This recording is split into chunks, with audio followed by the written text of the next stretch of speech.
Il a posé ses conditions. Ce jeudi, des sources proches du palais de Buckingham ont révélé un court échange entre le prince Harry et son père, le roi Charles III au sujet de sa présence plutôt controversée au couronnement qui se déroulera le 6 mai prochain. Et le fils cadet de la famille aurait, selon eux, annoncé des exigences à respecter avant de confirmer sa venue. Ce qui n'a pas beaucoup plu au souverain, décidé à ne pas tout céder à son fils. En effet, leur échange aurait tourné notamment autour d'une rencontre avant le week-end où Charles III montera sur le trône.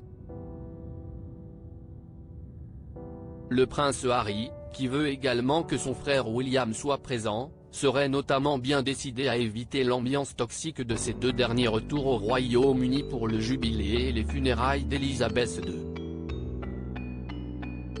Brouillé avec son aîné, il s'était senti exclu de toutes les cérémonies et était même reparti aux États-Unis avant que les célébrations du jubilé ne soient terminées. Une discussion, des excuses. Cependant, pas question pour Charles III d'accepter de se soumettre à ce que celui-ci considère comme un chantage. S'il doit retrouver ses fils, il veut choisir la date et le lieu. Mais ne sera absolument pas disponible à quelques heures du plus grand jour de sa vie. Il aurait donc refusé cette rencontre selon la presse britannique, qui indiquait il y a quelques jours qu'il voudrait tout de même pouvoir s'entretenir avec ses fils avant le couronnement, mais dans les jours qui viennent.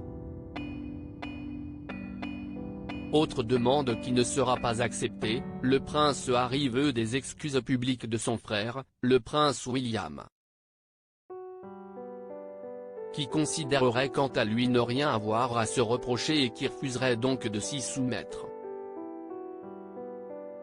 Très en colère après les accusations de son cadet, selon des proches, il aurait lui aussi de nombreux griefs mais sur lesquels il ne cesse jamais exprimé en public, respectant la ligne de conduite de sa grand-mère, never explain, never complain. En tout cas, la participation au couronnement du prince Harry est plus que jamais en suspens, surtout que les festivités tombent le jour du 4e anniversaire du petit Archie, son fils aîné. Alors, sera-t-il là, pas là? Telle est la question.